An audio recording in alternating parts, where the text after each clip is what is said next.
ఉంటుందో అర్థానికి ఇట్లా పైన మనం కనకి రెండు నెంబర్లు కూడా చాలా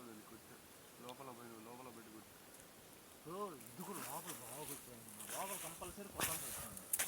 ఇక లేదు పై పైన పట్టుకుని రావాలనుకున్నా కూడా నీకు కంపల్సరీ లోపల అసలు సమస్య పై కోత వల్ల లోపల తరగదు పూర్తిగా